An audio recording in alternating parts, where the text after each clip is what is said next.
Well, the cold snap is broken. It's no longer -40, now it's only -6. It's time to change some oil. My name's Maury, and I like to fix shit.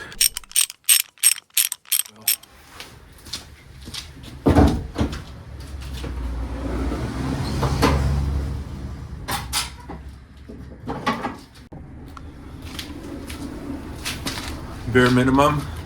For this car, we need a 17mm wrench to get the drain plug off. I've got a new filter that I bought online, and Canadian Tire had this oil on sale, so that's what we're using. I've also got a couple luxury items because I'm getting old and I feel like I deserve it. Got the ramps to drive the car up on so I don't smash my head going under the bumper. And this guy is either called a dolly or a creeper. You can lie down and roll under the car. Also makes things easier. Got some paper towels because I ran out of my nice blue shop towels.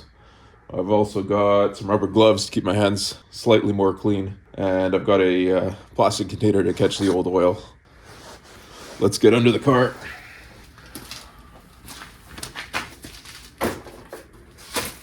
There's no nice way to do this.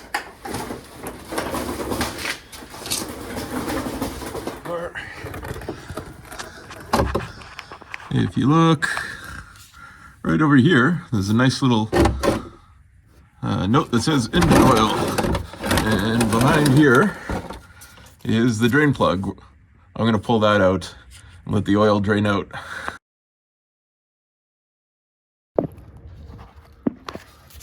All right, got the pan underneath. The secret to not getting too much oil on your hands is holding this guy in until the last second and then pulling it out quickly. Ready? Oh, there she goes. All right, we're back on the top side now. To help it drain, you can hear it kind of pissing away there. I'm gonna open up the cap, the oil fill cap, which is down in here. Super inconvenient place.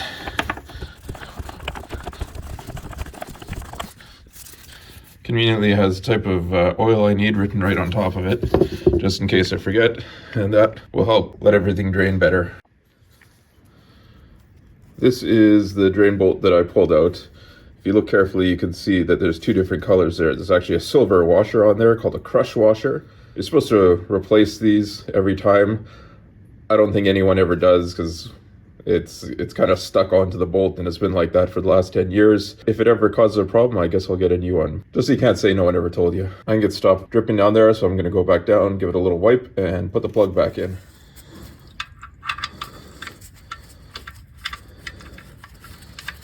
Throw that back in.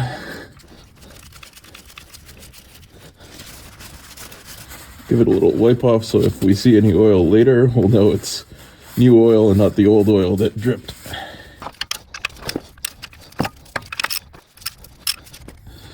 These don't need to be crazy tight. I'm going to hand tighten it and then quarter turn.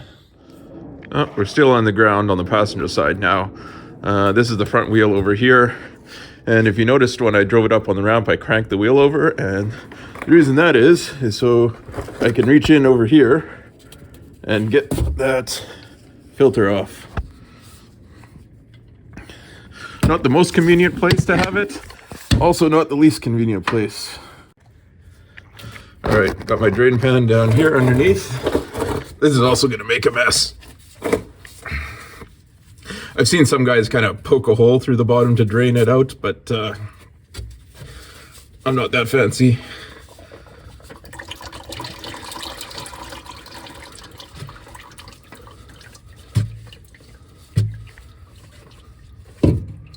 There it is.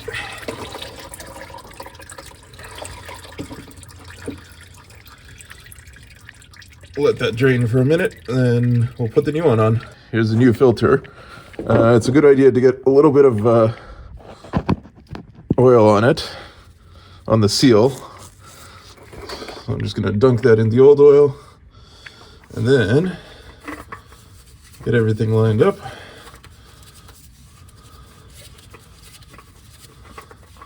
And attempt to thread it back on. kind of at a weird angle, which makes it a little challenging. Oh, I think we got it.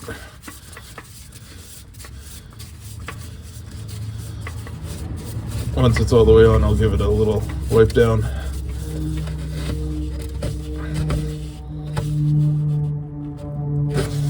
So I gave it a wipe off. I tightened it by hand, and then I gave it another quarter turn with the pliers. So I think we should be good. Let's go topside. All right, let's start putting some oil in. Got this nice long funnel because it's the hole to fill it up. It's kind of in an awkward spot. The oil container has this clear strip up the back, and they've got quarts and liters. According to the manual, we need 4.3 liters. There's 5 liters in total. We're going to take it down to about 0.7 liters. I'm going to go down to probably 1.5 or 1 liters left in here, and then I'll take the van off the ramps so that it can sit flat on the ground so I get a good reading.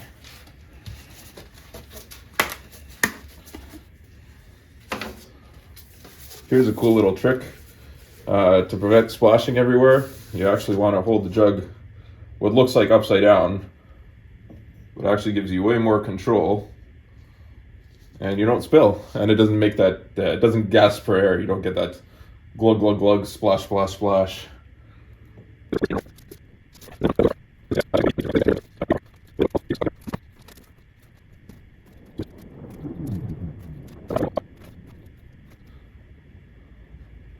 All right, so we've got 4 liters in right now.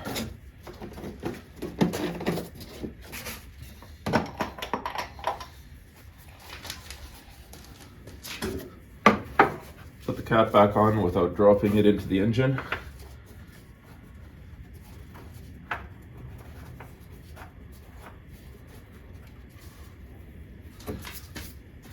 This could also be a good time to check your other fluids. Got brake fluid back here. I've got coolant. I've got, what is this, power steering fluid, and the windshield washer fluid.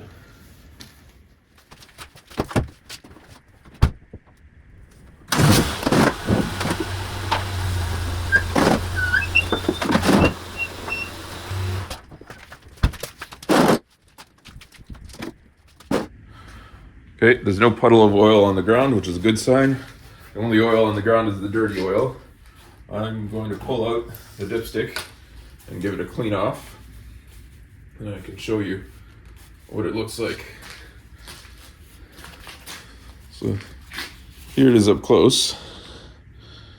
There we go. You can see there's that hatched area.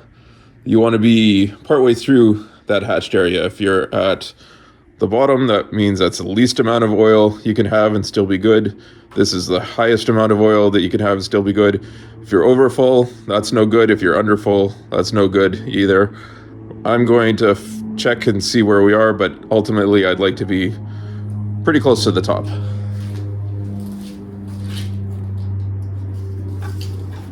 Put it all the way back in, pull it out. We're about where my fingernail is there. You have to kind of see where the light reflects off of it. So I'm going to put probably another 0.5 liter in. It doesn't take much to move once you're in there. It's sitting in this big flat pan, so you put a little in and it comes up.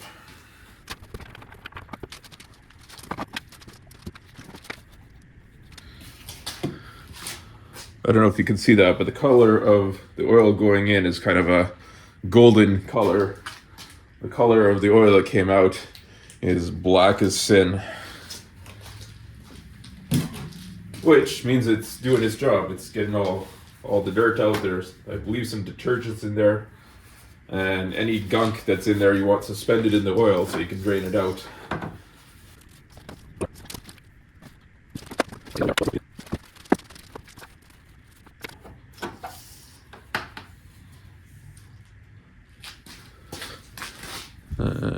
Now we're right at that top line, so I'm happy with that. I'm probably going to check it again in another couple days or so, because there's always a little bit that soaks into the filter.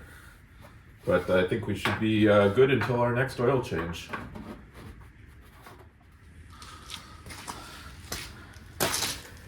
Here's the old filter.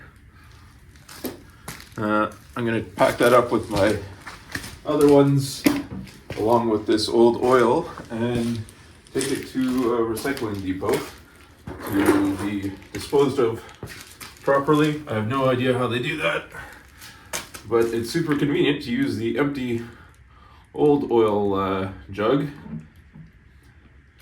to put the used oil in. The trick is not to spill it and make a gigantic mess while you're doing it. I would say my success rate is about 50-50.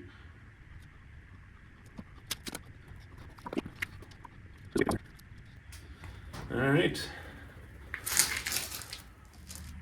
Last step is inside the car. Turn it on, make sure we don't have a million of lights go off.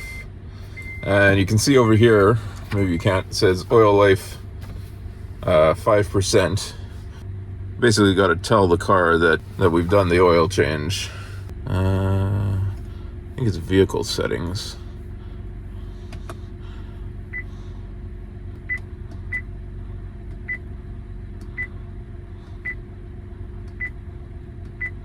Maintenance reset.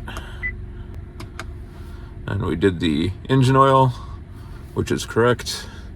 And tire rotation I did when I put on our winter tires this year. And hit yes to reset. I'd like to reset the maintenance. Yes, I would. Boom, my oil life is now back to 100%. All right, everyone, thanks for taking this little ride with me. If you have any ideas of what I should fix next, let me know. Talk to you later. Bye.